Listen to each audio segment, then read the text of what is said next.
Hello YouTube, my name is Nero, and today is some more Call of Duty Advanced Warfare in another episode of DNA Saturday, which is the weekly series here on my channel where subscribers send me in DNA bombs. That was the Cray class we're going to be using throughout the entirety of this gameplay. Feel free to go back and pause the video if you guys want to get a good look at it, but of course I will be talking about the DNA bomb class itself throughout this video because it's DNA Saturday. That's what we do here. We talk about the Cray class, we talk about the weapon, we talk about the map, we talk about the player, and we just talk about things in general because that's what DNA Saturday is, right? That's what it's all about, just sitting back and watching some really good gameplay. This one is actually being brought to you by a familiar face. That face is going to be the Friendly Machine, right? We've seen him a number of times here on DNA Saturday. He is somebody that submits multiple DNA bombs every single week because he is a fantastic player, and this time he's bringing you a DNA bomb here running around with the Legendary STG-44, which I gotta say, I'm just a little salty, right? I'm a little salty about the Legendary STG because I'm coming from the perspective of somebody who has opened up several hundred advanced supply drops and regular supply drops combined since this weapon was actually released. I'm yet to get a single version of the STG-44. Kind of salty about that. I'm not going to lie. I really want it. If there's one player in the Call of Duty community, right? Back me up on this, guys. If there's one player in the Call of Duty community that should really have a World War II weapon while playing Advanced Warfare, who should that be? Should it be the guy that brings up World at War somehow in every single video of his? Maybe? I don't know. I noticed that. It's kind of like a little pet peeve of mine, I suppose, now.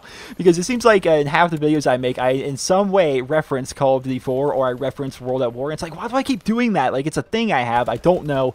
But yeah, I really wish I could have the STG. That would be a lot of fun. I do have the AK-47. I do have the M16. And in opening so much supply drops and advanced supply drops, I've got a lot of really good weapons. Like, I have the AK-12 RIP now. I have the HBR-A3 Insanity. Like, I have a lot of the best variants in the game. I don't have the weapons I want, you know? I want the STG. I just want it. I want the Cell 3. I don't know why I want the Cell 3. I think it's because I don't have it. And I think that's the reason why I want it so bad, right? I think I want it because I can't have it. And actually, right there, he gets the Super Serum, which we'll be seeing a little bit of that here in this gameplay. So let's talk about the Cray class. We always like to talk about the Cray class a little bit here for DNA Saturday. Perks are very basic. It's like the same perks you see in every single video, but we actually have the weapon itself we're going to be talking about, the STG-44 Relic, which of course is a legendary version of the STG, therefore it is the most rare version of the STG. The STG is already rare enough that he has the most rare version of the most rare weapon. It's kind of insane.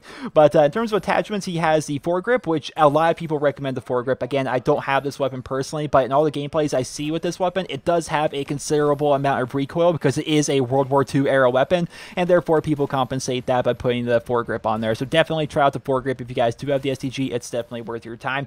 At least that's what I can tell from people on YouTube anyway, because I don't have the weapon. But he also has the quick draw grip on here as well, which is personal preference. People like quick draw, some people don't. Some people like adjustable stock, some people don't. It's really all personal preference.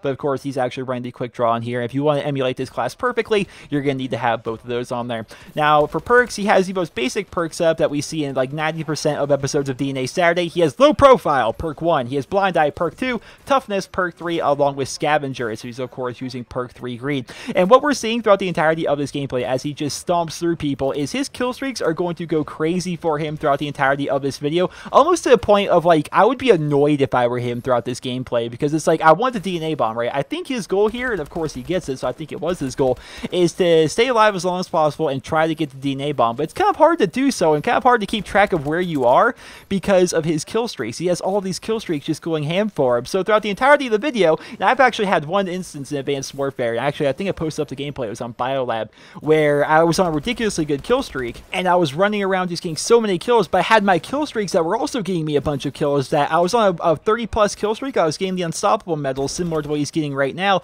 and they kept popping up, and every single time I got a kill, like, is this the DNA bomb? Is this the DNA bomb? Is this the DNA bomb? I'm sure he was feeling that throughout the entirety of this video. Every single time he was like getting a kill, he's like, is that it? Was that it? Was that it? And then every time he's like, nope, nope. He's like, well, what streak am I on? This is insane. Until eventually he ends up finally getting the DNA bomb. Unfortunately, I never actually got mine. I ended up getting on like I think it was a 21 gun streak or something along those lines. But overall, it was like a 37 kill streak along with the help of all my kill streaks, something along those lines. So it felt like I was close to the DNA bomb, but I never, in fact, actually was, which is sad. Sad face on that. Definitely a sad face on that. But we're actually rapidly approaching the DNA bomb itself as he's going to be trying to lay down here and put his helicopter up in the air. It's kind of insane. He's running like the pub stomping setup, right? One thing people also like to do with the pub stomping setup is they like to run the aerial assault drone with dedicated AI and rockets on there. But of course, he's running the AI Warbird in here along with the Rolling Thunder, along with the care package, because you definitely want to have the care package to get a chance to get that super serum along with the UAV. But right there is where we actually are going to end up picking up the DNA bomb itself. And ladies and gentlemen, how amazing was that? I believe somewhere in the, he put in the description of this video, there was actually like a 72 gun streak or something along those lines, like something insane. Here we are with the final score, 86 kills along with 3 deaths. He also had 4 captures and 10 defense. So he's one of the people playing the objective in terms of flag captures. He was the person getting all of the defense, although admittedly some of those probably came from the help of his kill streaks. And he also ended up getting 86 kills.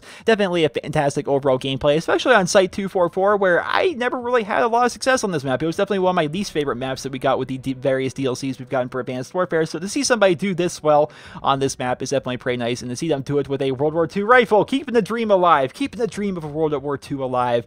It's awesome to see that. Well, ladies and gentlemen, I hope you guys all enjoyed this episode of DNA Saturday, and if you did, please be sure to leave a rating where you guys feel the video deserves. And if you guys would like to submit your DNA bombs for next week's episode of DNA Saturday, simply watch the video that's on your screen right now. It's very simple, guys. Annotation on your screen, the link at the very bottom of the video description. Just open up one of them in a brand new tab, and it will actually take you over there to that video, and you can learn everything you would ever want to know about submitting your stuff for DNA Saturday. If you guys would like to go ahead and check out The Friendly Machine, you can do so by finding him over there at youtube.com/TheFriendlyMachine. Over there, he makes Call of Duty videos, and darned good ones at that. Some of his recent videos are going to be showing off different gear sets and covering different news in Advanced Warfare, as well as talking about Advanced Warfare in general. Also covering news around Black Ops 3, because of course he made a ton of videos during the Black Ops 3 beta, and just overall, he has a very good channel. He is just under 4,000 subscribers. He's been featured so many times here on DNA Saturday that by this point, guys, how does he not have 4,000 subscribers? He is actually, at the time of this video being recorded, he is 144 subscribers away from 4,000. So if that could somehow happen for him, that would be fantastic. But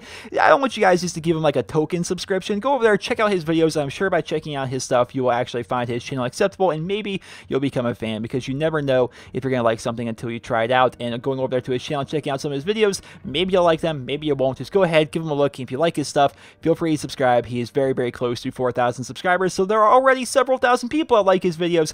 Maybe you'll be able to join that group. Well, I hope you guys all enjoyed this week's episodes of DNA Saturday, and if you did, please be sure to leave a rating. I hope you guys all have a wonderful day.